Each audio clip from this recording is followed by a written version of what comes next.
Puis t'as pas voulu nécessairement être conférencière parce que tu étais prof à l'université puis on te l'a demandé. Puis à cette époque-là, j'avais le syndrome de l'imposteur parce que je me trouvais pas assez mature en termes de maturité organisationnelle. Moi, ce que ma quête avec le courage m'a enseigné, c'est s'il y a une tension, recule pas, vas-y puis vas-y vite.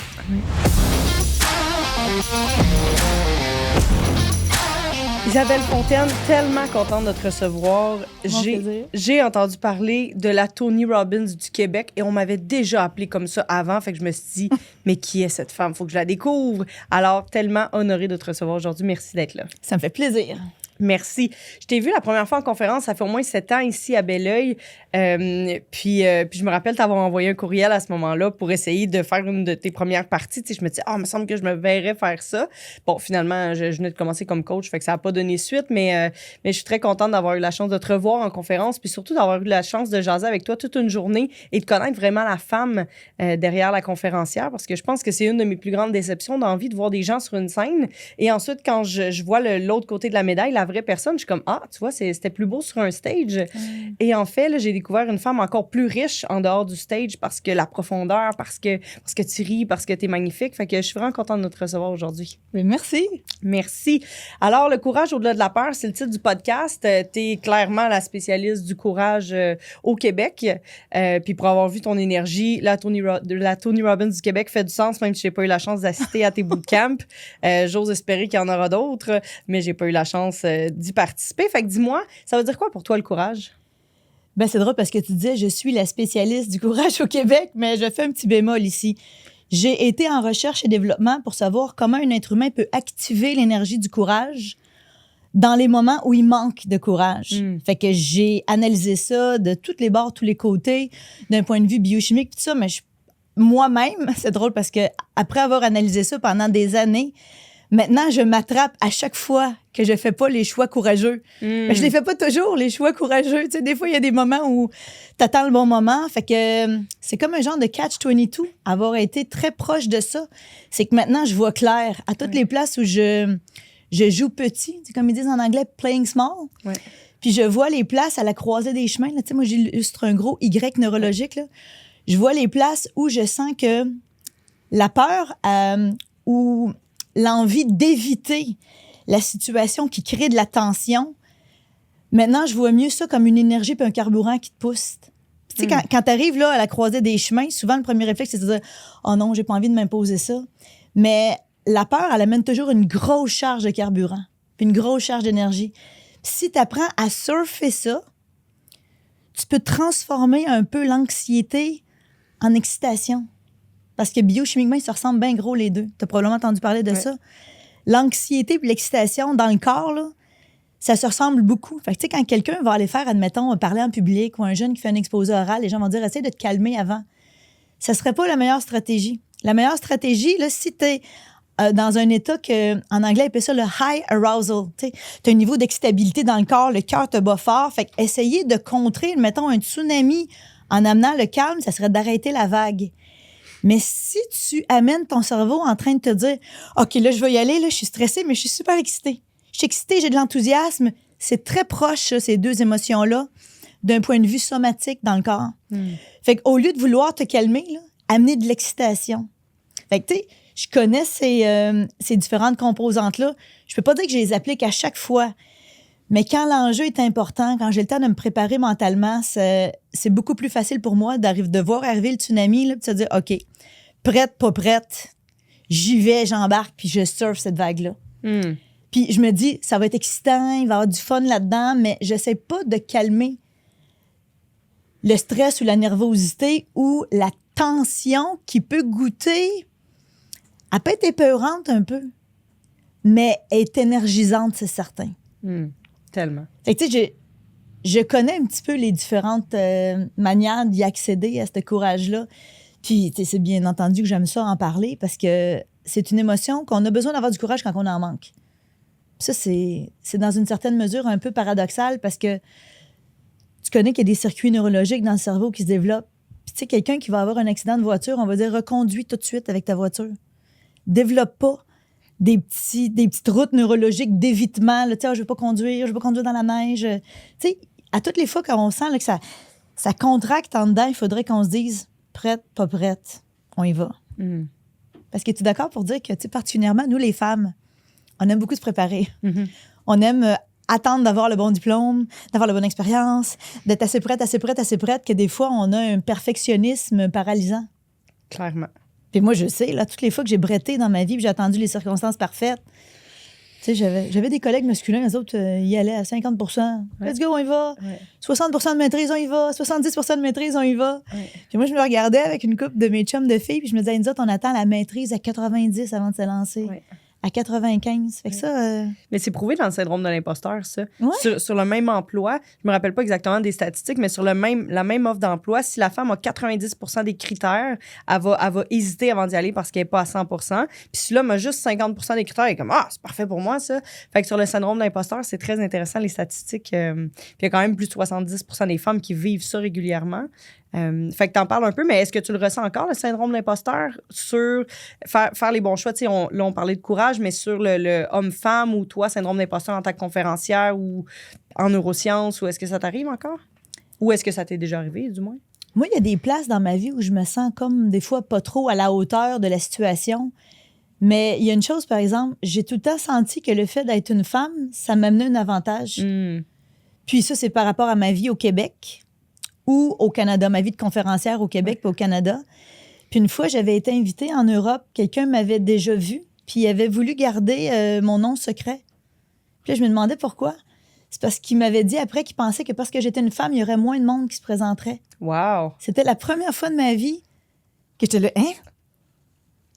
Mais nous, en tout cas, je trouve que les femmes au Québec, on est très, très choyées qu'il y ait eu des femmes qui ont creusé la trail avant nous, là. Oui. Moi, je leur dois beaucoup, je leur suis beaucoup reconnaissante. Parce que ne serait-ce qu'avoir pu enseigner à l'université, là, je le dois à quelqu'un, ça. Là. Mm. Il n'y a pas tellement longtemps, ça n'arrivait pas, ces choses-là. Puis une fois en Europe, il avait voulu taire une certaine partie, là, mais j'avais été très, très surprise parce que la chance, quand j'ai commencé conférencière, il n'y en avait pas beaucoup de conférencières. Puis il y avait tous les groupes de femmes qui disaient, ben là, on voudrait une femme. Mais comme c'était rare, je me retrouvais avec toutes les demandes. Puis il y avait mes chums de gars conférenciers que eux, ben, tu sais, ils les trouvaient bons, ils avaient plus d'expérience que moi, mais comme ils n'étaient pas une femme, tu sais, les femmes en affaires, en tout cas, il y avait différents groupes qui disaient, on a eu tellement d'hommes maintenant pour l'égalité, la parité, ça nous prend des femmes. Fait que des fois, je me suis retrouvée à passer dans des maillages là, parce que j'étais une femme. Ah, ça, c'est très cool. Puis tu m'en avais déjà parlé de ça, puis ça m'a vraiment rassurée parce que j'ai pas rentré encore dans le monde corpo ou conférence. Tu sais, moi, je fais du grand public, mais quelques conférencières m'avaient dit c'est tellement dur en tant que femme, on est payé moins cher, ils essayent tout le temps de nous négocier. Puis j'étais comme, ben, moi, ça m'arrive pas. Tu sais, je suis pas rentrée tant que ça dans ce monde-là, mais dans le reste de ma vie, j'ai pas eu d'enjeu parce que j'étais une femme. Au contraire, moi aussi, j'ai trouvé que c'est un privilège d'être une femme. Fait que ça m'a créé une genre de croyance un peu limitante ou une pensée limitante, du moins, sur, OK, ben quand je vais arriver dans le monde des conférenciers, ils risquent d'avoir, ben s'il y a 2 hommes puis une femme, ils vont prendre les hommes. Puis, ben moi, je vais être payée moins cher ou quelque chose comme ça. Fait que j'étais très contente quand tu as dit ça. Je me suis dit, ben je vais modéliser la meilleure au Québec. Mon Dieu. Selon moi, du moins. Tu flattes mon ego, là! Ça fait plaisir! C'est gentil. Mais je le dirais pas si c'était pas vrai. Non, mais j'ai eu des beaux privilèges dans cette carrière-là. Je suis peut-être arrivée au bon moment aussi. J'ai commencé première conférence en 2007. Ouais. Ça existait quasiment pas, le métier de conférencier à cette époque-là. Ouais. Puis t'as pas voulu nécessairement être conférencière parce que tu étais prof à l'université puis on te l'a demandé. Oui, j'enseignais à l'UQAM. J'avais commencé à enseigner à l'École polytechnique. Puis, à un moment donné, TVA, out of nowhere, a appelé un directeur au département de communication où j'enseignais. Puis, il avait demandé, connaissez-vous un prof qui a du contenu, mais qui est inspirant? Puis là, il y a quelqu'un qui avait suggéré mon nom, alors qu'il ne me connaissait même pas, mais il avait entendu parler de l'impact de mes cours, parce que tu sais, on a une approche qui se ressemble, on aime beaucoup l'approche expérientielle. Eh oui. Mon apprentissage, moi, ce que j'aime faire en conférence, c'est de leur faire vivre des expériences. Parce que si tu t'adresses au cortex, à l'intelligence seulement, là, tu sais, un plan avec 17 étapes, là, la semaine d'après, ils ont oublié la plupart des étapes parce que ça n'a pas créé une émotion ou un ressenti viscéral. Mm. Si tu es capable de créer une émotion ou un ressenti viscéral, ça adhère. Fait que là, moi, à l'UQAM, tu sais, j'étais nouvelle. Là, puis là, je l'avais le syndrome de l'imposteur parce que j'avais début trentaine. Et j'enseignais à des gens qui avaient l'âge de mes parents, des fois. Tu sais, il y avait des adultes pas mal plus âgés. Il y avait des gens de mon âge, il y avait des gens un petit peu plus jeunes, mais Et là, j'arrivais là, puis il fallait que je occupe le temps pendant 3 heures de temps.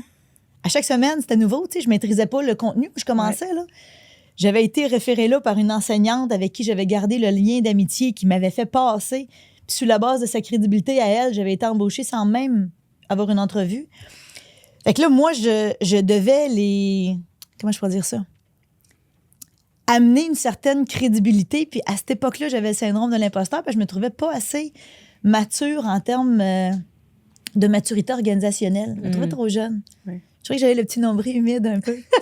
Fait que là, j'arrivais là puis je me suis dit, OK, là, je vais trouver une manière d'avoir de l'impact via l'apprentissage expérientiel. Fait que j'amenais mes caisses de son, je m'en souviens. Je roulais mes caisses de son. Même à l'université? Mais c'est là que je me suis pratiquée. En fait, l'université a été la meilleure terrain de pratique parce que je les avais pendant 45 heures. Puis je voyais avec eux autres où ils tripaient le plus. Ouais. Je voyais ce qu'ils avaient retenu après, parce que, tu sais, quand ils m'en parlaient ou quand il y avait des travaux, je voyais ce qui avait un peu plus créé un genre de petite adhérence dans la psyché. Puis aussi, ce qui leur donnait le goût de faire le stretch, là, le petit kilomètre de plus, là, aller dans une place où ils n'avaient pas été avant. Parce que je suivais leur développement à l'époque. Puis, fait que j'avais de la musique, j'avais des extraits de films pour illustrer mes affaires, j'avais des démonstrations physiologiques. Puis, c'est avec eux que je me suis pratiquée à aller dans un niveau d'émotivité un petit peu plus grand. Vulnérabilité un petit peu plus grande. Oui. Puis, j'ai vraiment pris conscience là que plus tu es transparent, puis plus tu es vrai, puis plus tu nommes les choses qui te font un petit peu shaker en dedans, ça crée une colle, ça, qui relie les cœurs. Tellement. Puis, j'avais tellement peur d'être incompétente, là, d'un point de vue académique ou d'un point de vue intellectuel. J'avais peur de ne pas avoir la rhétorique pour supporter mes concepts. Qu'à un moment donné, j'ai vécu une expérience, je vais tout le temps m'en rappeler. Tu sais, paradoxalement, je parlais de l'école de Palo Alto, puis de l'approche systémique. Il y a une approche qui s'appelle la thérapie brève en relation. Fait que, tu sais, au lieu de faire de la psychanalyse pendant des années, essayer de comprendre qu'est-ce qui se passe de ton passé, c'est comme change un élément dans la danse, dans le système, puis tu vas complètement dérouter le pattern. Puis, un des éléments que je présentais, c'était prescrire le symptôme. C'est-à-dire ce que tu veux éviter à tout prix, là. Vas-y, vis-le, ressens l'expérience dans ton corps de la chose que tu appréhendes et après, tu vas être libre de ça. Fait que moi, j'appréhendais d'être incompétente. Fait qu'à un moment donné, je me suis dit, si jamais j'ai la chance d'aller ressentir une incompétence absolue devant mon groupe à l'UQAM, tu sais, j'avais quand même créé un capital de sympathie avec eux autres. Fait que je me suis dit, je vais y aller. Je vais sauter puis je vais plonger. Puis à un moment donné, je m'en souviens, je ferais un gros pitch de vente sur le recadrage. Là. Puis là, j'arrive avec... c'est bien important. Les livres l'avaient dit, mais je n'avais pas de vécu là-dessus. Je n'avais pas d'anecdote, je n'avais pas d'expérience. Fait que j'avais lu ça. Les livres disaient que c'était important. Fait que j'arrive, puis avec ma fougue, je fais un pitch de vente là-dessus. Puis ils comprennent pas. Puis là, il y en a un qui dit, je comprends pas, Isabelle. As-tu d'autres exemples? Là, je me dis, là, il va s'en rendre compte là, que j'ai jamais entendu parler de ça. Il y a 2 semaines là, que j'ai juste préparé ça pour le cours. Puis là, je me dis, OK, c'est le temps de tester l'incompétence. Fait que là, il me demande plus d'informations là-dessus. Puis là, je lui dis, guys, je m'excuse. Moi, là, je suis assez nouvelle avec ce concept-là. J'avais jamais entendu parler de ça avant. Je vous ai préparé un gros pitch. J'ai l'air convaincue. J'ai de l'enthousiasme, là, tu sais, pour appuyer ma conviction. Mais j'ai dit, il y a 2 semaines, j'avais jamais entendu parler de ça.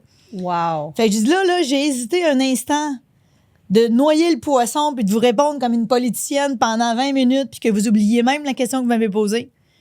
Mais je dis honnêtement, j'ai dit la semaine prochaine, je vais avoir plein de réponses là-dessus, mais là, pour le moment, j'ai la page blanche, je sais pas quoi vous dire. Puis là, ils ont parti à rire. Wow. Fait que là, j'ai senti la morsure de l'ego, là. Tu sais, la morsure de dire, il rit de moi live, là, alors que moi, je me sens imposteur. Mais parce que j'avais déclaré haut et fort. Après, dans les évaluations, là, mi-session, ça disait l'enseignante la plus authentique que j'ai jamais eue, les vraies affaires avec elle, c'est vrai, c'est intègre. Fait que l'aveu d'incompétence ou de non-maîtrise avait créé la colle, avait créé le reliant qui créait un pont, là. Puis ça a tout le temps été un élément qui m'a marqué. Puis en lien avec ça, une fois, je me retrouve, tu sais, j'étais dans des conférences, puis ils m'installent à la table, comment ils appelaient ça? Les dignitaires. Je m'en souviens, au début, je ne savais même pas ce qu'ils voulaient dire. Les dignitaires, c'était les gens, je sais pas moi, les nobles qui étaient assis à la table avec nous autres. Puis des fois, ils nous servaient de la bouffe, là, avec des genres... Premièrement, je savais pas c'était quoi, tu sais, genre de cuisine moléculaire qui refont les affaires, puis tu sais même pas comment il faut que tu manges ça avec quel instrument, tu sais. Puis à un moment donné, je suis à table, puis là, je voulais pas avoir l'air inculte, Ouais. tu sais, gastronomiquement inculte. Ouais. Fait que j'imitais mes voisins. Puis je m'étais dit non, prescris-toi le symptôme, Isabelle, si tu veux pas avoir l'air inculte, ouvre en position d'ouverture, un peu comme ils vont faire au karaté. Tu sais, la peur te restreint. Tu vas devenir un peu plus immobile. Tu veux pas trop paraître. Tu caches des choses. Fait qu'au lieu au karaté d'élargir tes points d'appui puis te grounder puis avoir plus d'espace pour bouger, souvent la peur te restreint. Fait que là, ce que j'ai fait, c'est que je me dis, prescris-toi le symptôme, élargis des points d'appui. Puis je dis, hey guys, qu'est-ce qu'on nous a servi? Je m'excuse, je suis inculte, je sais pas c'est quoi, je sais pas comment on va manger ça tout le monde ensemble. Vous m'instruire. Ben, sais-tu quoi? Tout le monde à la table le savait pas. Wow. Les dignitaires, que je sais pas d'où c'est qu'ils arrivaient pour être appelés des dignitaires, ils savaient pas non plus. Fait que ça a fait une conversation de fou rire, de toutes les anecdotes où on s'est fait attraper en train de se dire on va avoir l'air d'être à la hauteur de la situation sociale, mais finalement, on était toutes pareilles. Wow, ça, c'est fou. Puis les femmes en affaires, puis même les hommes en affaires, on est toutes pareilles. Mm-hmm. Puis il y a un philosophe qui avait dit, là, je me souviens plus de son nom, je pense que c'est Paul Valéry, mais je suis pas sûre que j'accorde à la bonne personne le mérite. Mais écoute bien ça. Ça disait, les hommes et les femmes se distinguent par ce qu'ils montrent aux gens, mais ils se ressemblent tous par ce qu'ils cachent. Mm. Fait que cacher notre syndrome d'imposteur, dans le fond, si on le nomme, il y a des gens dans la salle qui vont dire « moi aussi, moi aussi, moi aussi, moi aussi ». Fait qu'on se ressemble par ce qu'on cache. Hey, ça, moi, ça m'avait... tu sais, toute cette peur-là qu'on veut cacher, dans le fond, on est toutes pareilles. Là. Exact. Exact. Puis ça prend des gens qui s'accordent leur propre vulnérabilité pour nommer « Hey, guys, je sais pas comment ça fonctionne. » Puis moi, souvent, je me suis dit ça, tu sais, la journée où je vais vraiment percer, puis tout ça, puis je vais arriver dans des gros soupers, puis je vais me dire « Mon Dieu, quelle fourchette en premier, quel verre faut que je prenne. » Puis je suis comme « Mais j'ai pas envie de devenir la personne qui mange comme ça, puis qui parle comme ça pour fitter avec un groupe. Tu sais, je suis qui je suis, puis j'ai envie de rester comme ça. » Fait que le pouvoir de la vulnérabilité, c'est magnifique. Ouais, ben ça se déploie d'une mille et une façons. Là. Ouais. Avec la culture gastronomique, c'en est une, mais tu sais, la culture du monde intellectuel aussi. Tu sais, il y en a qui se gargarisent de concepts. Là. Ouais. Puis là, tu as l'impression que tu es la seule épaisse dans le groupe qui n'a pas tout lu. Puis là, quand tu dis excusez-moi, moi, j'ai pas lu, pouvez-vous me résumer ça? Ouais. Y a-tu quelqu'un d'autre qui a entendu parler de ça? Jamais personne. Fait que tu dis, c'est quand même fou à quel point on pense que on est des bébés différentes des autres. Ouais. Mais qu'est-ce qui fait que les gens, justement, il y a quelqu'un qui va sortir un sujet full intelligent là, qui s'est gargarisé de plein d'affaires, puis tout le monde a l'air d'écouter, puis de faire mais personne nomme. C'est la peur de l'incompétence? C'est quoi? C'est le souper gastronomique, c'est la volonté de bien paraître, de pouvoir faire sentir aux gens que tu mérites de faire partie de ce clan-là. Puis ça, les femmes, on l'a, hein? Tu sais, les femmes ont besoin, tu sais, depuis le début de l'espèce humaine, tu sais, quand les hommes partaient à la chasse, les femmes restaient entre elles dans la grotte. Ils ramassaient du bois, ils faisaient du feu, ils s'occupaient des enfants, ils cuisinaient. Une femme qui était exclue du groupe avait peu de chances de survie. Tu sais, à l'époque des tribus, là, quand tu étais exclu du groupe, là, fait que notre besoin d'être aimé, notre besoin que les gens nous approuvent, notre besoin de sentir que, tu sais, on est voulu, on est désiré, c'est plus fort chez une femme que chez un homme. Parce que l'homme, il pouvait partir à la chasse 3-4 jours. Il était capable de sentir qu'il survivait tout seul. Mais d'un point de vue phylogénétique, là, d'un point de vue de l'espèce, là, la femme avait vraiment besoin d'avoir du monde qui la désirait autour pour faire partie du clan. Puis pour nous, c'est peut-être un enjeu. T'sais, lever la main dans un groupe et dire quelque chose d'impopulaire là, qui t'attire le regard. Fait que le petit côté people pleaser, il y a plein d'hommes qui l'ont, là. Plein d'hommes. Mais clairement, beaucoup de femmes. Mais tu sais, les hommes qu'on va dire justement alpha, là, très, très masculins, ils ont moins de côté people pleaser. Les hommes plus féminins qui ont besoin de fitting in, tu sais, fitter dans le moule, que tout le monde les aime, que tout le monde y soit content. On les voit pas non plus comme une incarnation de l'alpha solide, viril, parce que lui, il va dire, on s'en va là, puis les autres ont tendance à suivre le plus convaincu. Fait que nous autres, il faut qu'on... Moi, ce que je me... Au début de ma carrière, quand je voulais que tout le monde m'aime en conférence. Fait que mon œil, il allait sur celui qui était de même. Tu sais, qui était froid, ou qui démontrait un désintérêt. L'autre fois, à la conférence, quelqu'un dormait, puis je me disais, mais comment a fait pour vrai? Puis je t'ai posé la question après, j'étais comme, pour vrai, j'étais assis, puis j'angoissais. J'étais comme, oh mon Dieu, ça peut pas être possible que quelqu'un dorme pendant ma conférence. Je suis comme, wow, bravo. Mais ça, j'ai appris à pas prendre ça personne. Ben, tu sais, ça fait 17 ans que je fais ça. Ça fait au moins 2500 conférences que je donne. Fait que l'assurance que j'ai en ce moment, je l'avais pas de même au début. Là. Non. Puis la première conférence que j'ai donnée pour le groupe TVA, quand j'avais accepté d'y aller, je vais toujours me souvenir de lui, toujours, toute ma vie. La conférence se passe bien parce que je ne sais pas qu'est-ce que je fais.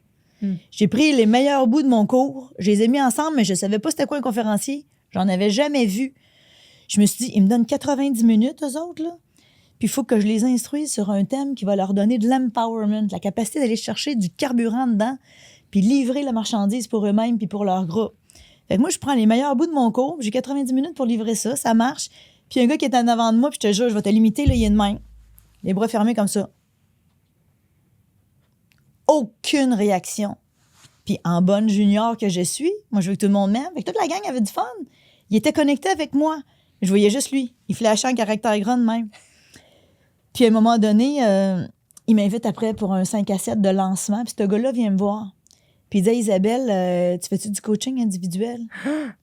Il dit, ta conférence m'a flabbergasté. J'ai dit, je suis étonnée que tu dises ça. Parce que j'ai dit, tu as eu les bras fermés tout le long. Tu as eu l'air d'un désintérêt absolu. J'ai dit, tu m'as fait filer mal tout le long. J'ai dit, là, tu veux du coaching avec moi? Ben, il dit, ma femme m'a demandé le divorce. Puis il dit, tout le long de ta conférence, je me suis retenue pour pas pleurer. Il dit, ça m'a tout pris. Puis là, lui, il m'a donné quand même une bonne leçon parce qu'on a fait peut-être une dizaine de rencontres ensemble après. Mais dans ma tête, il avait été un échec, lui. Mais on ne sait pas ce qui habite derrière les gens, l'autre bord. Puis il m'a donné une cliente. Elle m'invite pour une conférence à Québec. Je vais toujours me souvenir d'elle encore. Je donne ma conférence, puis à toutes les fois que je la regardais, elle la regarde à terre. Je la regardais, elle la regarde à terre. Là, je dis, oh my God, elle est déçue. Puis moi, hein, mon problème, c'est qu'il ne faut pas que je rende les gens déçus. S'ils mettent des espoirs en moi, il faut que je livre au-delà. S'ils ont acheté une boule de crème glacée, moi, je vais donner 4 boules de crème glacée. Je overdo it, tu sais. Fait que je dis, mon nom est déçu, Fait qu'à la fin, elle est venue me voir, puis elle me dit, à Isabelle, elle dit, merci beaucoup pour la conférence, tout le monde a bien apprécié. Puis là, j'ai dit, oui, mais j'ai dit, vous n'avez pas semblé d'avoir bien apprécié. Ben, elle dit, Isabelle, elle dit, j'ai mangé des fruits de mer qui n'étaient pas bons hier. Puis elle dit, tu bouges beaucoup, toutes les fois que je te regardais. Elle dit, moi, je luttais pour pas vomir. Puis, elle avait une indigestion, mais comme elle était l'organisatrice de la conférence, elle s'était parlé pour venir à la conférence, puis elle luttait pour pas vomir. Wow! Puis moi, j'ai pensé qu'elle aimait pas ma conférence, et que je me dis, tu sais, le syndrome de l'imposteur, c'est un égocentrisme absolu. Tellement. Me, myself and I, comment ça qu'ils m'aiment pas? Comment ça que les gens, ils peuvent avoir d'autres choses qu'ils vivent, qui sont pas rapport avec Isabelle Fontaine. Tellement. Wow. Puis présumer que c'est nous, si tu dis, tu peux-tu avoir plus les flashs sur toi, ma fille? Tu peux-tu être plus égocentrique que toi? Puis les gens qui sont extra timides, là, c'est beaucoup d'égocentrisme. Le monde, ils s'en foutent de ce que tu as de l'air. Ils sont en train de te demander qu'est-ce que les autres ont de l'air. Tellement. Fait que, tu sais, enlève le focus de sur toi, là. Fait que moi, depuis ces années-là, moi, je les accumule parce qu'il y en a des milliers, là, je te parlerai pas de tout ça. Je les accumule en me disant, la conférence que je vais donner, est-ce que je l'ai donnée avec tout mon cœur, avec toute mon âme, avec toute l'affection que je peux avoir pour des êtres humains que je connais pas, mais qui vivent exactement les mêmes choses que moi. Pareil. On vit les mêmes choses. Puis je demande dans le groupe, tu sais, je vais dire, levez la main ceux que ça vous est déjà arrivé d'aimer quelqu'un à un point tel que c'était dur à supporter dans votre cœur. Tout le monde lève la main. Même les messieurs très froids et rationnels. Lève la main. Levez la main ceux qui ont déjà ressenti de l'anxiété pour quelqu'un que vous aimiez, que vous vouliez qu'il prenne la bonne décision, puis qu'il prenne le chemin audacieux puis courageux. Bien, tout le monde a de l'anxiété pour quelqu'un qui aime. On est pareil. Il y avait un petit dicton qui disait, on est comme des îles. On est séparés à la surface, mais on est tous connectés dans la profondeur. Tellement.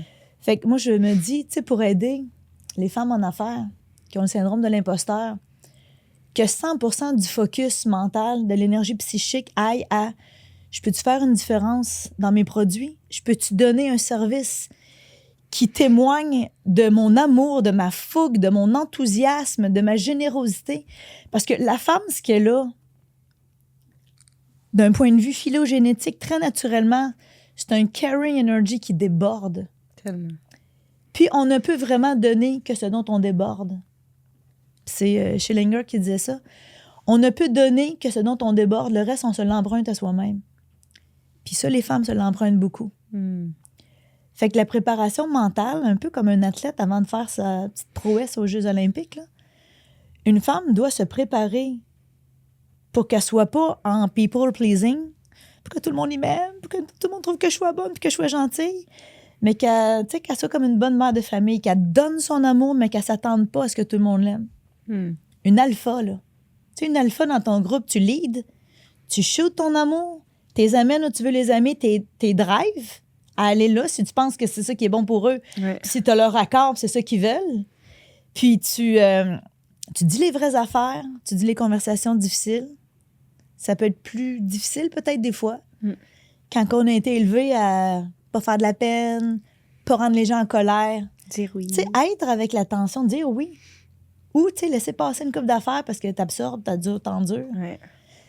Ça, c'est... moi, ce que ma quête avec le courage m'a enseigné, c'est s'il y a une tension, recule pas, vas-y, puis vas-y vite. Ouais. Vas-y vite pendant que le monstre est tout petit. Oui. Attends pas qu'il soit rendu très gros. Godzilla, Parce que ouais, c'est ça.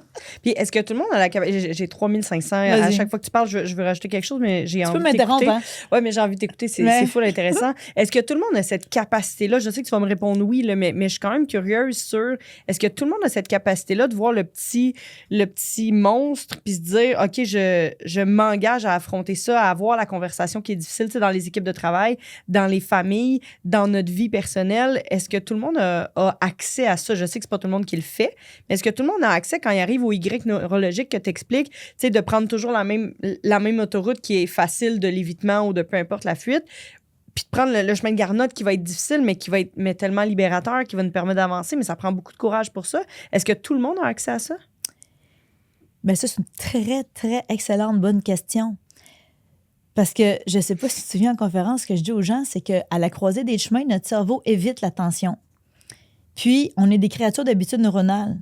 Fait que, tu sais, on mange tout le temps à la même place à table à la maison. On a notre siège à table. On dort du même bord du lit, on s'en rend pas compte. Quand on pense à un projet puis on est concentré, notre voiture, elle conduit toute seule. Fait que des fois, on a l'impression qu'on se promène dans la vie puis par rapport à notre quotient de courage, on réalise même pas qu'il y a des Y neurologiques. Fait que si t'en as pas conscience, tu dis, ah, c'est comme ça la vie. C'est de même. Ouais. Ou tu t'interroges pas, combien de personnes vont dire, non, moi, je parle pas en public. Ben, tu sais, si, admettons, là, on les amène là, à un coaching d'une semaine dans le sud, là, puis on les fait parler en public là, 4 fois par jour, dans une communauté aimante, acceptante, Exact. qui les écoute de même. Là. Ouais. Moi, je te dis, après une semaine, ils repartent de là, puis ils ont tripé de parler en public. Ouais. Parce que l'être humain a tout le temps quelque chose à communiquer. Puis, tu sais, ils peuvent parler en public quand ils ont un party de filles chez eux, puis ils ont pris 3-4 verres de vin. Là. Ouais. Ça parle en public, ce corps-là. Ouais. Mais ce qui se passe, c'est qu'on s'en rend pas compte. Les gens disent, oh non, moi, je fais pas ça. Oh non, moi, non. Mais à la croisée des chemins, ton cerveau, il est vite tout seul. Fait que même, tu sais, quand je te dis, moi, le courage, l'avoir analysé, des fois, je me rends compte, en rétrospective, de me dire, oh my God, il y avait un Y là, puis je l'ai pas pris. Tu sais, j'ai comme, sans s'en rendre compte, tu choisis tes batailles. Mais Mané, il faut que tu réalises que des fois, t'en choisis pas de bataille.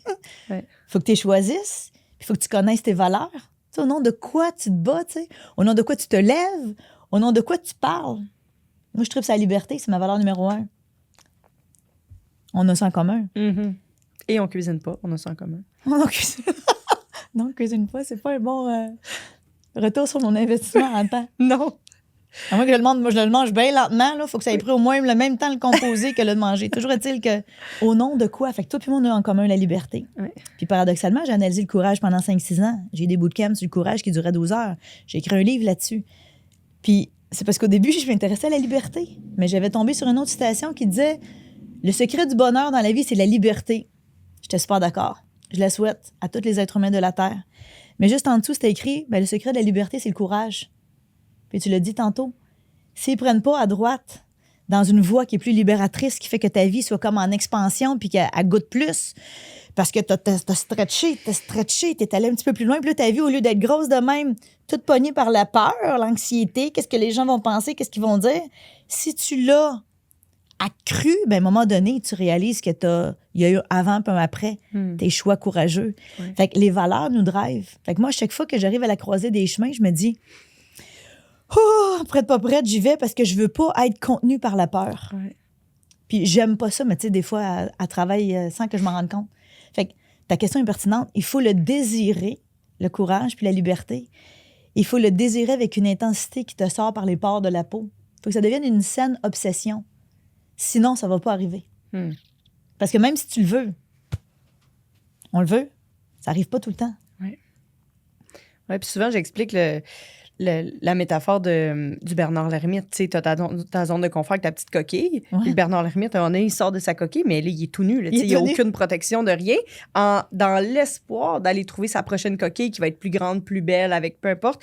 Puis l'humain s'en va vers le progrès. Tu sais, moi, je suis beaucoup avec des femmes d'affaires, fait que vers le progrès, vers plus d'abondance financière, plus d'amour, plus de tout. Mais cette période-là de turbulence entre la zone de confort puis la zone de magie, elle est épeurante. Fait que oui, ça prend une mission de vie, ça prend quelque chose de puissant pour pas, tu sais, faire un nouveau choix, parce qu'il y a des choix quotidiens de courage, mais il y a aussi des big leaps de OK, je suis prête à aller là, mais la période entre les deux, le Bernard l'ermite est tout nu, puis il sait pas où encore la coquille, tu sais, combien ça va prendre de temps avant de retrouver un certain confort, une certaine puissance et tout ça. Et ça, c'est la phase qui est ultra courageuse, en tout cas dans la vie d'une femme d'affaires, c'est la phase ultra courageuse, mais les gens, je vais dire normaux, là, tu sais, qui sont pas nécessairement pour une grande mission, ou, tu sais, moi, tous les matins, je me lève avec une drive de c'est là que je m'en vais, puis je vais aller chercher ça, je vais aller aider les femmes et tout ça. Mais quelqu'un qui a pas ça dans la vie, là, tu sais, qui a une vie un peu plus style robot, là, tu sais, je me lève, je m'en vais travailler, je prends soin de mes enfants, j'ai mon couple, tout ça. Le Y neurologique, est-ce qu'ils sont moins souvent confrontés à faire des choix courageux? Bien, la femme d'affaires, elle est confrontée à être tout nue souvent, comme Bernard l'ermite, clairement. parce qu'elle est seule. Oui. Ce que toi, tu fais avec tes groupes, c'est justement une antidote à cette solitude-là. Parce que c'est comme les groupes de co-développement. Oui.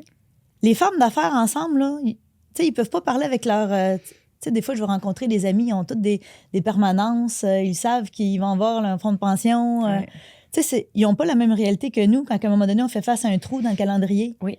Puis moi, des fois, je vais me dire, je te finis, là? Oui. J'étais-tu la saveur du mois? C'est-tu terminé? Puis là, ça revient. Mais les femmes en affaires qui ont cette solitude-là, mais qui se regroupent ensemble, vont chercher une solidité dans le clan. Fait que c'est bon qu'il y ait des groupes comme ça où ils se lient d'amitié puis ils réalisent qu'ils sont pas tout seuls Tellement. à vivre ces moments-là. Fait que ça solidifie. C'est un antidote, ce rassemblement-là, que toi, tu offres à ton monde. Parce que être vraiment seul dans cette réalité-là, moi, quand j'ai commencé conférencière, j'avais un mastermind avec une gang de conférenciers. On était, je sais pas, 6-7, puis on se rencontrait une fois par mois. Hey, mais à quel point on se solidifiait.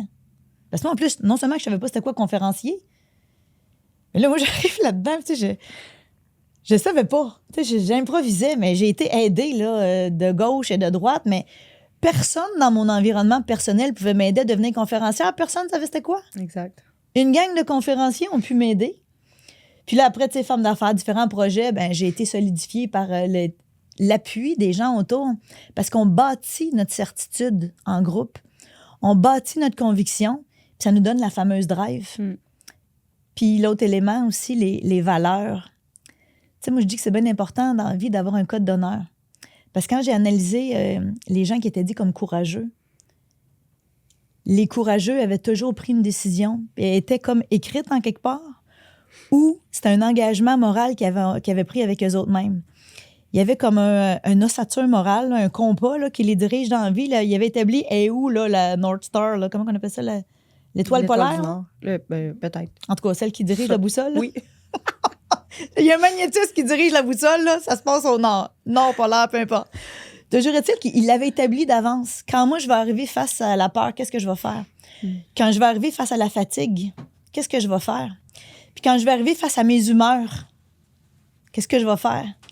Parce que si c'est pas décidé d'avance, là, la loi de la gravité, elle t'amène au sol. Tellement. Fait que, tu sais, quand tu as un code d'honneur, là, tu sais, j'ai étudié beaucoup la mythologie des samouraïs. Le samouraï, c'était l'archétype du courage à l'époque. Puis lui, il savait au nom de quoi il se battait, là. Parce que si lui, il était lâche, il était fatigué, il écoutait ses excuses, ça ne tentait pas de défendre le village et les femmes et les enfants, mais il était pour être attaqué les gens qui aimaient. Nous autres, dans notre société, on est tellement confortables. Tu sais, je parle beaucoup de courage managérial dans les entreprises, c'est que des fois, les enjeux difficiles ne sont pas adressés parce que personne ne ressent que la conséquence, ça va arriver chez eux, qui vont la ressentir. Ils ne ressentent pas la conséquence, fait qu'ils laissent aller. Puis à un moment donné, tu sais, ils se retrouvent avec des situations des employés qui font du vol de temps, là, qui dorment la dernière heure du quart de travail parce que tout le monde a fermé les yeux. Mais au début, le monstre était petit. Ils prennent des pauses qui durent 20 minutes de plus, 1 heure de plus, 1 heure et demie de plus. Puis à la fin, c'est toléré que les gens dorment la dernière heure et demie de la job. Pendant des mois, là, des années. Fait que tu dis, OK, là, quand ça sort au public, c'est plus touché, parce que je pense à un enjeu qui m'a été relaté dernièrement, là. Mais le code d'honneur, les samouraïs appellent ça le bushido. C'est que tu vis au nom d'un ensemble de principes que tu vas défendre avec ta vie. Tu sais, moi, la liberté, je la souhaite à tout le monde. Puis, tu sais, je m'adresse à un groupe de femmes ou je m'adresse à des adolescents dans un collège privé, là. Tu sais, je leur souhaite une vie savoureuse, goûteuse, large. Puis ça dépend de ton quotient de courage. C'est sûr, ça dépend de ça. Tellement. Mais il faut que tu le désires avec toutes les cellules de ton corps. Oui, clairement. Clairement, puis tu sais, tu parles de code d'honneur. Moi, c'est la discipline, mais c'est aussi un code d'honneur, mais c'est ma discipline qui m'a sauvée. Les 2 fois où est-ce que je suis tombée dans ma vie, les 2 fois, c'est la discipline qui m'a sauvée. Ah oui, tu sais, j'y pensais ce matin en préparant notre podcast, puis j'étais comme juste le fait de faire mon lit. Tu sais, parce que moi, j'ai pas utilisé les samouraïs, mais l'armée, j'adore. Ah. Puis en fait, je lis beaucoup de livres là-dessus, puis je suis comme, eux autres aussi, ils ont un très grand code d'honneur. Ah ouais. Code d'honneur ensemble, tu sais, Ouais. mais pourquoi tu m'as sauvé la vie? Ben, parce que je sais que tu aurais fait la même chose pour moi. Fait que ça, j'adore ça. Puis en fait, le livre Fais ton lit en premier de, j'ai oublié son nom, mais Amiral... Oui, j'ai vu une entrevue de lui. Oui, magnifique. Commence par une petite chose. Oui, vraiment. Fait que, tu sais, faire ton lit, puis les 2 dernières années ont été super tough, d'éveil spirituel, puis de tout ça. Puis en fait, juste le fait que je fasse mon lit et ma routine matinale, écrire à tous les matins, lire à tous les matins, faire ma visualisation, puis des fois, là, j'étais comme... Je sais même pas pourquoi dire merci, tu sais, mais bon, je vais au moins dire merci pour ma vie parce que je suis là. Mais le fait d'avoir eu cette discipline-là fait en sorte, et l'entraînement évidemment, fait en sorte que j'ai peut-être laissé tomber plein de choses. J'ai pas eu le courage de faire les bonnes décisions ou de prendre des décisions tout simplement. Je manquais de courage pour ça. Mais le fait d'avoir ma base solide à tous les jours m'a permis de garder une santé mentale, je dirais, limite tolérable, tu sais, pour pas tomber. Mais pour vrai, c'est cette discipline-là qui a fait toute la différence et mon code d'honneur sur ne pas me laisser tomber. Puis juste le fait de m'aimer assez a fait en sorte que j'ai pu continuer. Fait que j'étais pas en train de surfer sur la vague, mais au moins, j'étais pas en train de me noyer, tu sais. Fait que quand les gens me disent « Ouais, mais il n'y a pas juste ça, la discipline », je suis comme « Non, mais au moins, ça me fait une base de sécurité pour moi. » Fait que mon code d'honneur a fait toute la différence sur les moments. C'est un entraînement à bien aller. Exactement. Mais c'est drôle parce que dernièrement, je sais pas si tu connais Gabor Maté. Non. C'est un médecin de Vancouver qui est spécialisé dans le trauma. OK. Puis les gens qui ont vécu des choses rough, puis il est excessivement brillant, puis il disait quand tu es avec quelqu'un qui a une addiction quelconque, tu sais, on peut leur dire, OK, addiction à l'alcool, lui, il traite beaucoup de gens qui ont l'addiction à l'héroïne dans le centre-ville de Vancouver, puis ça, il disait, demandez-vous pas pourquoi l'addiction, demandez-vous pas pourquoi la substance, demandez-vous pourquoi la douleur. Ah. Puis il disait, on est dans une société qui ne crée pas le bonheur. On est dans une société qui fait tout pour empêcher quelqu'un de se sentir sécure, aimé, soutenu. On n'a plus, premièrement, le feeling qu'on est dans une tribu, puis ça va mal, quelqu'un va nous ramasser. On est tout seul. On our own, OK? Puis lui, il dit que souvent, là, les gens qui sont accros à quelque chose, c'est qu'ils ont un sentiment d'être déconnectés, qu'ils ne peuvent compter que sur eux-mêmes. Fait que la substance leur donne une genre de connexion avec quelque chose. Puis, il a écrit un livre, il appelle ça « The Myth of Normal ». C'est pas normal dans notre société de pas vivre en tribu, puis de sentir. Fait que c'est pour ça que je te dis, les groupes que tu organises créent ce sentiment-là qu'il faut qu'on soit en tribu. Mais il y a une autre chose que notre société exacerbe en malade, et c'est tellement partout qu'on voit même pas clair à travers ça, c'est le sentiment de rareté. Il va manquer de quelque chose. Il appelle ça « the scarcity mindset ». Puis je fais un lien avec ton entraînement au bonheur. Le scarcity mindset, c'est que t'en as jamais assez. Tu te lèves le matin en disant « j'ai pas assez dormi, je me suis pas assez entraîné, j'ai pas assez travaillé, j'ai pas assez mis d'argent de côté. » Tu sais, la femme, es-tu à un moment donné qu'elle est assez mince? Qu'elle est assez musclée? Le gars qui s'entraîne, es-tu assez musclé à un moment donné? Le millionnaire, as-tu assez de millions? C'est jamais assez. T'es sur un tapis roulant, là, il monte de même, il va de plus en plus vite, puis la carotte, elle reste de plus en plus loin. Fait que cette mentalité-là fait que tu te réveilles puis tu te dis si j'ai pas encore mon million, je suis pas assez. Je suis pas assez belle, je suis pas assez jeune. Je suis pas assez, je sais pas moi, désirable pour être en couple. J'ai pas assez lu, j'ai pas encore assez fait de formation. Fait que sans s'en rendre compte, il y a comme une petite crampe à l'intérieur de pas assez. Puis ça, non seulement ça nourrit le syndrome de l'imposteur, mais c'est le contraire de l'entraînement au bonheur. C'est l'entraînement ce qui manque. Tellement. Notre société a dit ça. Ouais. Puis là, analyse combien, tu sais, on a chacun notre chose, ça va être la petite robe noire, je pense que j'ai à peu près 14 petites robes noires.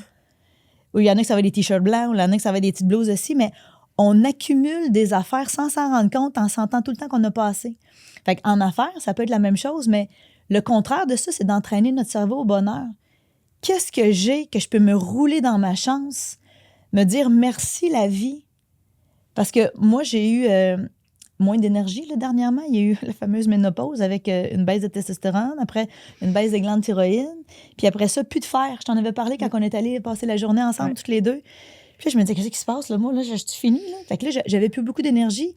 Mais cette période-là a été, en même temps, a correspondu à une période de ma carrière où j'ai quasiment pas eu de conférence pendant quelques mois. Tu sais, je pouvais en avoir plusieurs par semaine, là, je n'avais quasiment pas par mois, là. Puis après, en rétrospective, je me dis, aïe, merci la vie. Tellement. La vie m'a organisé ça pour que j'aie ça tranquille. Puis j'ai fait plein de formations. J'ai fait plein de formations sur le somatisme puis tout ça. Mais j'ai commencé à avoir peur. De me dire, c'est fini? La rareté. Fait que là, moi, je sais que quand mon cerveau est fatigué, quand je commence à capoter sur les creux de la vague, parce que là, toutes les femmes d'affaires ont ça, là.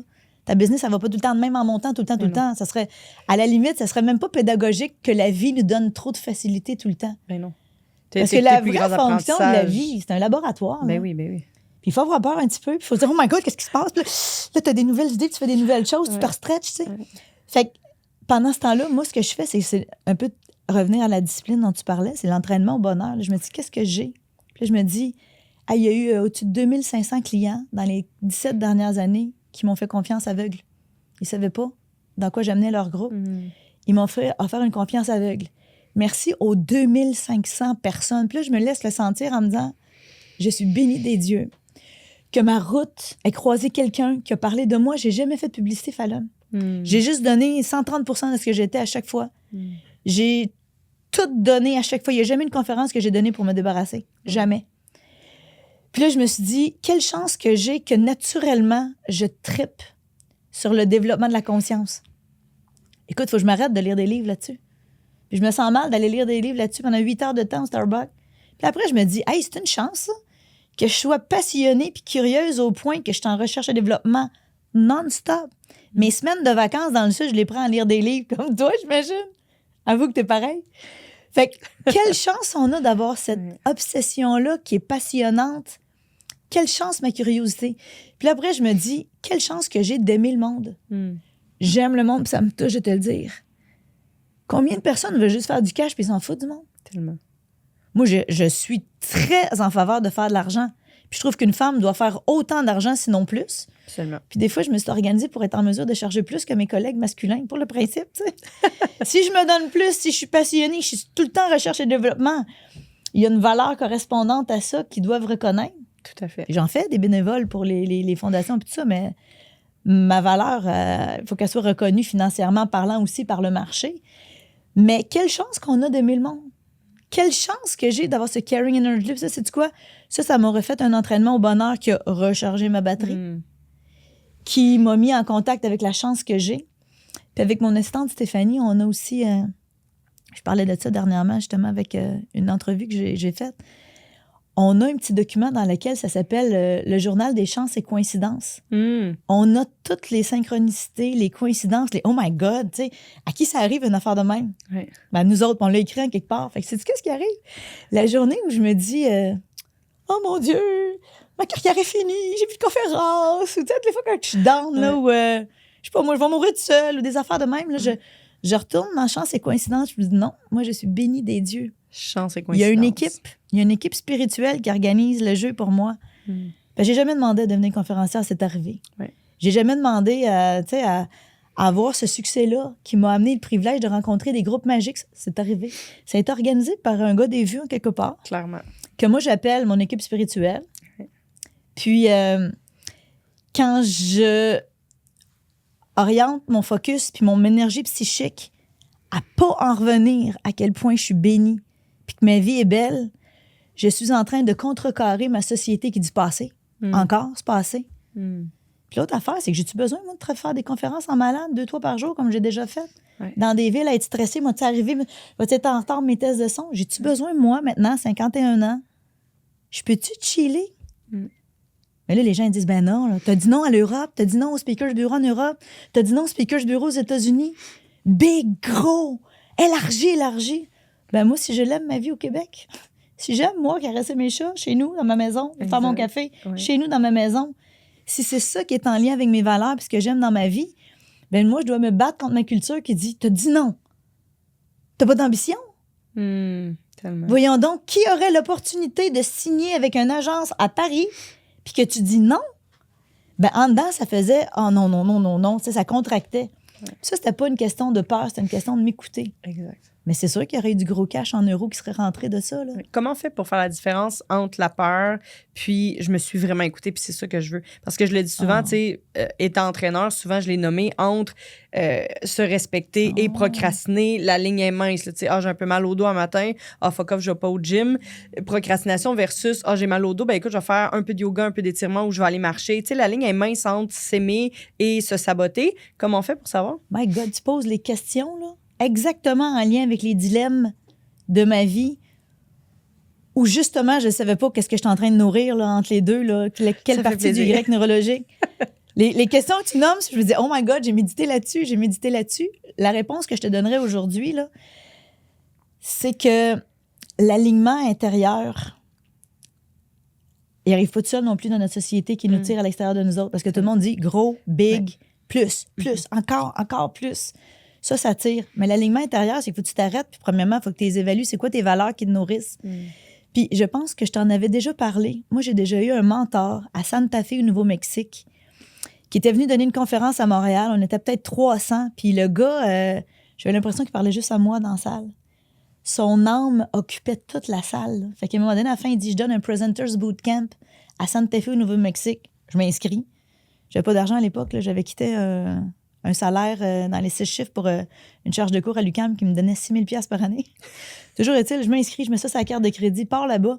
Puis j'avais dit, qu'est-ce que tu nous as fait à Montréal? Parce que j'ai été allée faire la présentation, en fait, participer au bootcamp avec une de mes amies, qui était devenue une de mes amies, elle enseignait à l'UQAM, elle aussi. Puis on se disait, qu'est-ce que tu nous as fait? Tu nous as touché dans l'âme là, quand tu es venu à Montréal.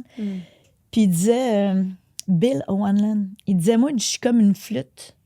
Ma job, c'est de nettoyer ma flûte pour que le souffle de la puissance, de la force de Dieu, de name it, passe à travers moi. Ma job, c'est de nettoyer ma flûte, mon ego, mes peurs, mes craintes.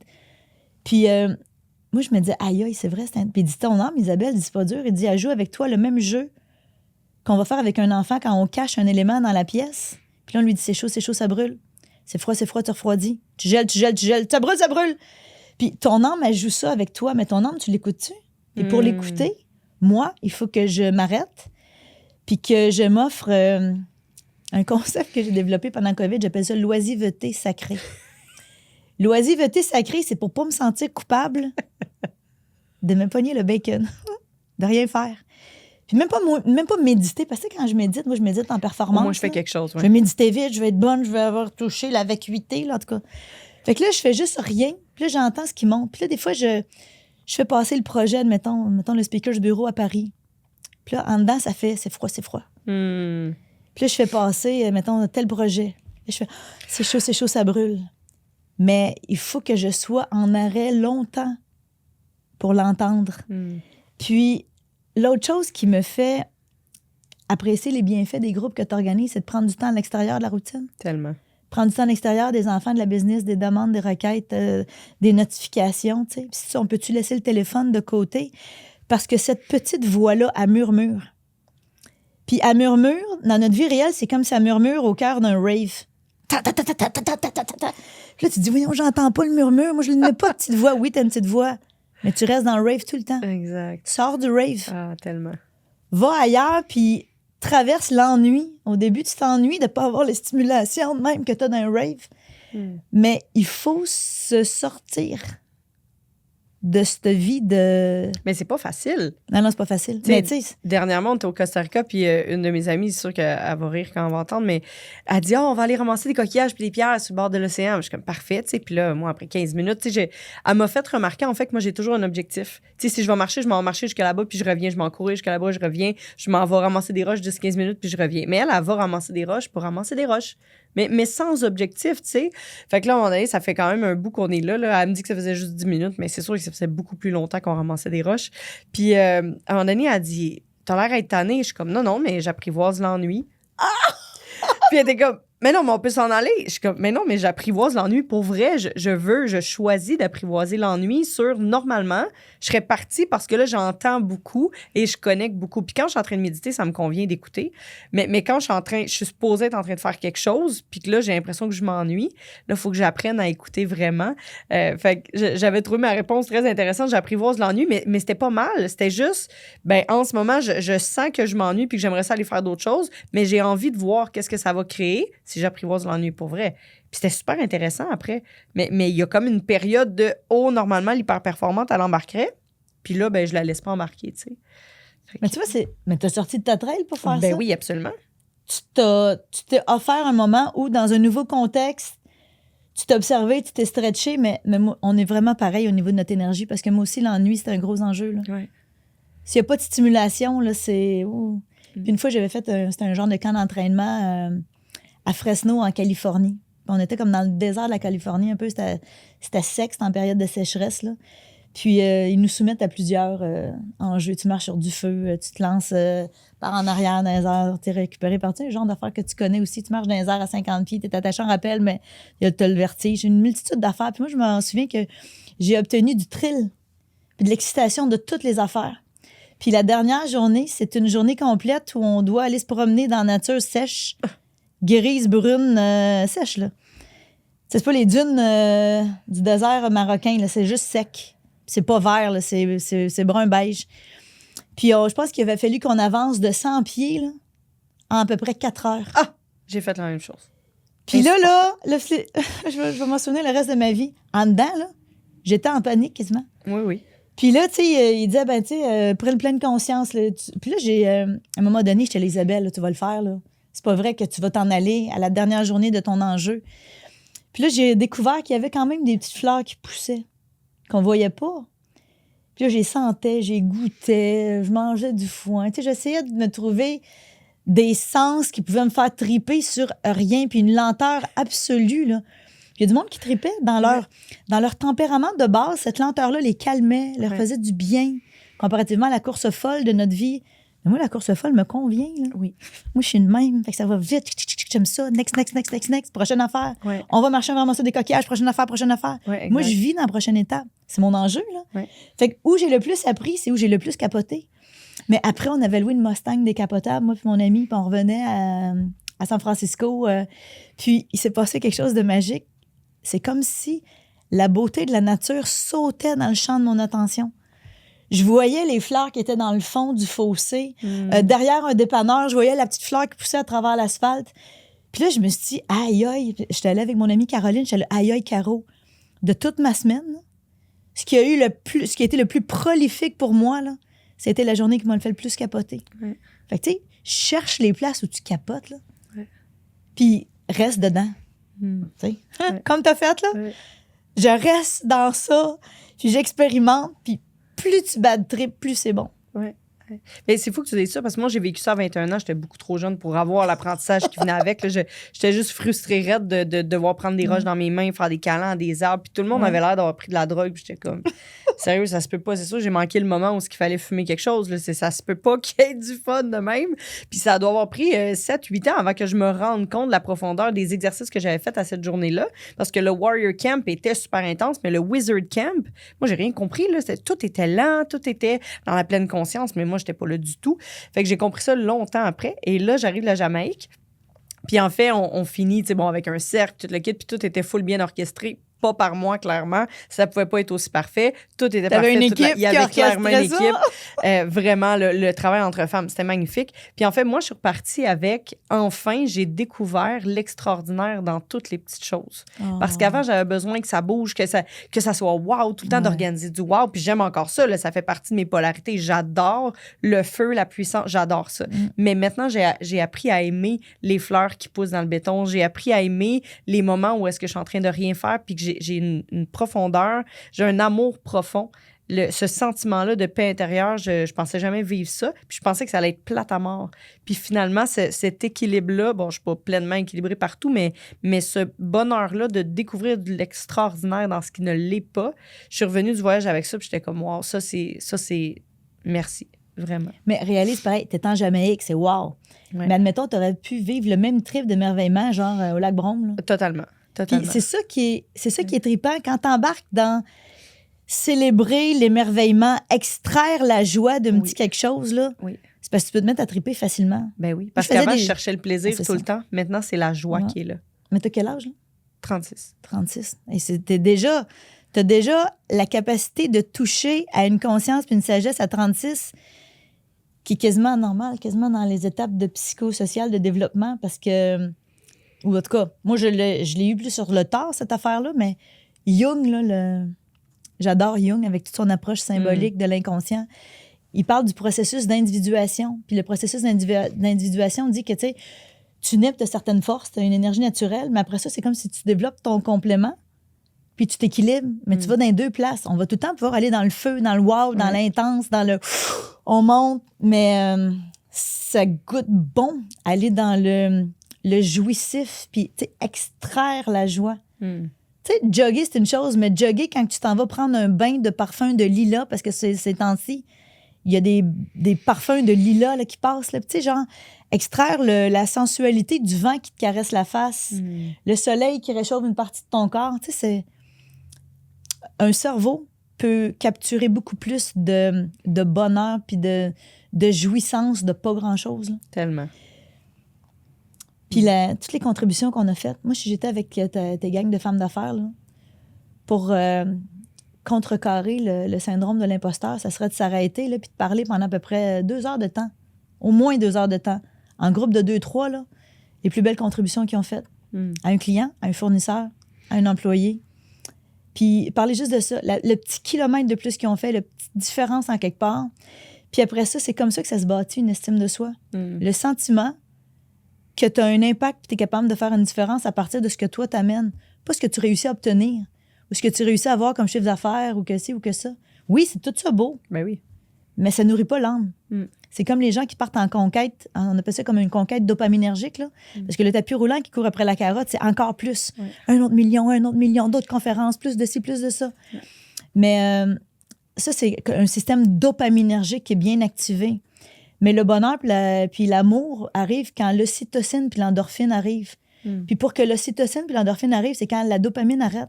Fait que quelqu'un qui est tout le temps sur la prochaine conquête, là, le prochain homme, la prochaine femme, sont tout le temps dans le cycle de dopamine. Mais le bonheur en amour arrive quand la dopamine a arrêté. Tu le connais, là, tu connais ses bobos, ses petites affaires. Puis là, tu dis, maudit qu'on est bien. On est-tu bien? Ça, c'est quelque chose qui s'installe dans le long terme. La dopaminergie ne dure jamais. Tu sais, puis demande à n'importe qui atteint son premier million, si là, tout d'un coup, la joie, tchic, qui est heureux, jamais. Il en manque encore un. Ben oui. Fait que, tu sais, c'est un gros entraînement au bonheur, mais à la satisfaction profonde. Puis le faire ensemble, en gang, là. Tu sais, qu'est-ce qu'on aime le plus de notre travail? Imagine à quel point tout le focus va là-dessus. C'est magnifique. Je te vois sortir tes petites cartes. J'arrive avec mes cartes, mais juste avant, j'ai une question parce que dans ton tapis roulant, tu sais, moi, je me suis dit, moi, clairement, j'ai sacré le camp en bas du tapis roulant qui s'en allait beaucoup trop haut pour aller découvrir la joie. Puis là, je peux rembarquer sur mon tapis roulant, mais complètement différemment parce que maintenant, j'ai accès à mes deux polarités. Tu sais, c'est pas juste un, mais c'est l'équilibre des deux quand j'en ai envie. Ça t'est déjà arrivé de tomber en bas de ton tapis roulant?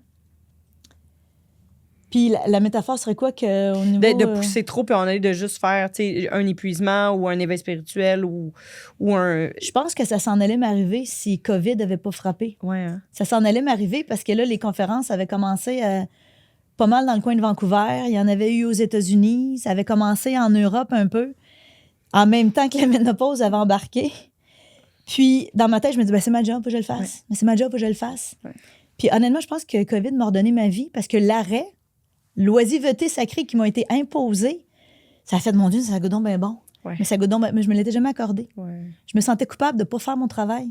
Il me voulait, tu sais, il me disait « Ah, Isabelle, on t'a vu, on te veut vraiment à telle place, à Paris, on a besoin de toi. » Puis moi, les décalages horaires, c'est tough pour moi. Puis y aller, puis revenir en 3 jours, puis avoir d'autres conférences au Québec, c'est tough. C'est clair. Mais je sais pas, mais j'avais rencontré un homme d'affaires qui était spécialisé sur la relation avec l'argent, Peter Kenning. À un moment donné, mon ami Rémi Tremblay avait organisé une rencontre de gens d'affaires. Puis j'avais mangé avec lui, c'était l'invité. Puis il nous faisait analyser notre relation avec l'argent. Puis moi, c'était pas avec l'argent tant que ça. Mon enjeu, c'était quand quelqu'un me voulait beaucoup, là, puis il disait, on veut t'avoir absolument, quelles sont tes disponibilités, on va arranger notre date en fonction de ton agenda.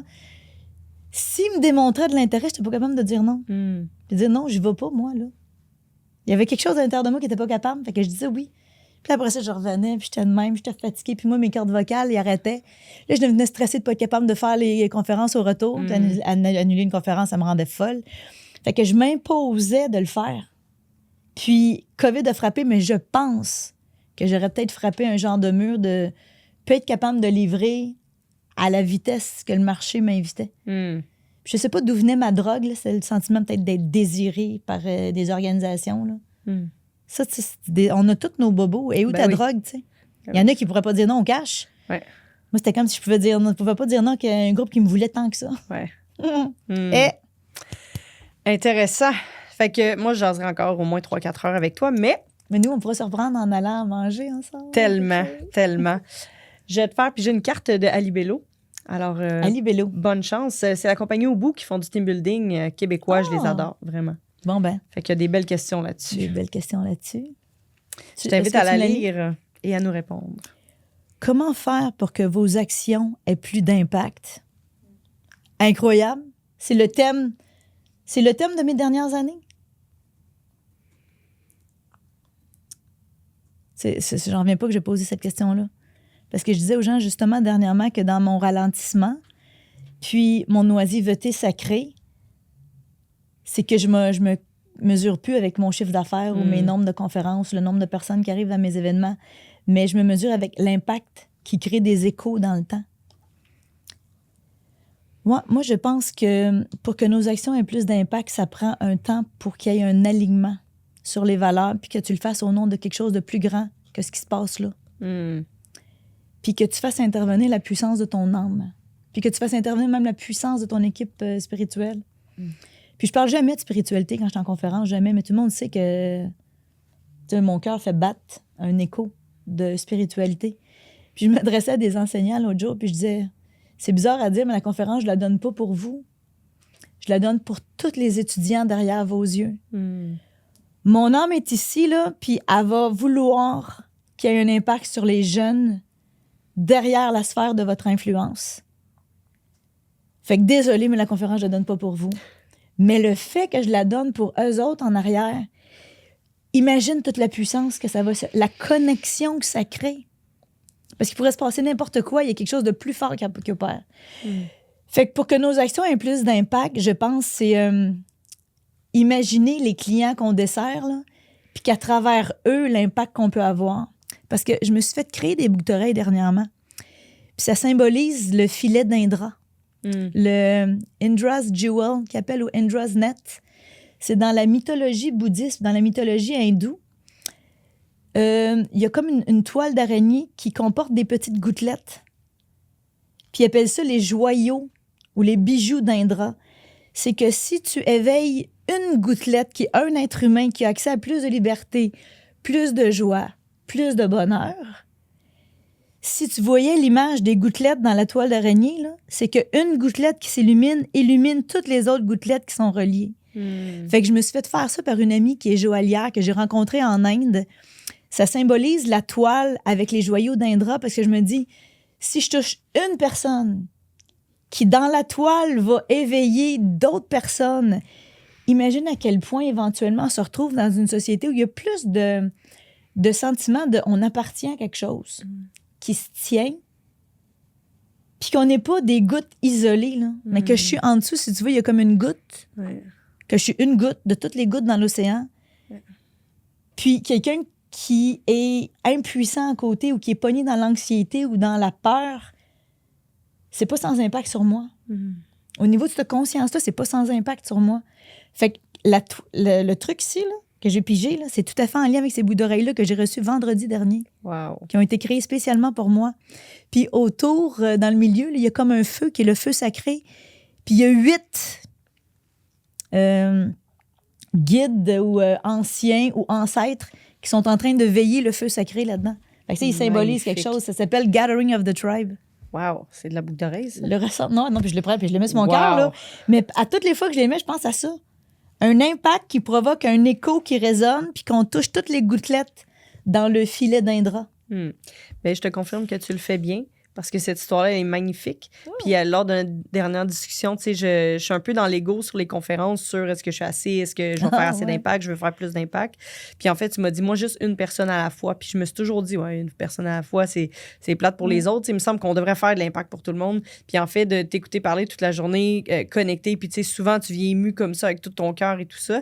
Puis en fait, je tiens à te mentionner que la semaine après, j'ai donné une conférence et ce fut de loin la meilleure conférence que j'ai donnée. T'es sérieuse? Oui, absolument. Parce que j'étais au service de au moins une personne qui va faire de l'impact sur tout le reste. Fait que merci infiniment parce que pour toutes les conférences que je vais donner dans ma vie, c'est cette partie-là qui va pouvoir faire une différence dans le reste du monde. Fait que merci. Hey, ça me touche que tu me dises ça. Parce que toucher une personne, c'est en fait toucher tout le monde. Exact. Une goutte dans cet océan-là. Merci. Merci, Fallon. Merci, Isabelle, pour cette belle discussion. Si on veut se procurer tes livres, si on veut te suivre, réseaux sociaux...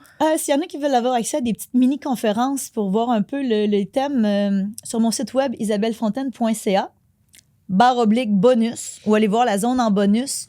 Il y a différentes petites conférences que j'ai faites là-dessus. Il y a mes 2 livres qui sont là-dessus. Le courage, comment l'activer. Empower pour générer la puissance de l'intérieur. Puis, on peut peut-être s'inscrire à mon infolette pour savoir quand il va y avoir un événement ou une prochaine formation publique ou un bootcamp ou une semaine dans le sud. Absolument. Qui sait? Ouh, merci infiniment, Isabelle. Ça fait plaisir. Merci.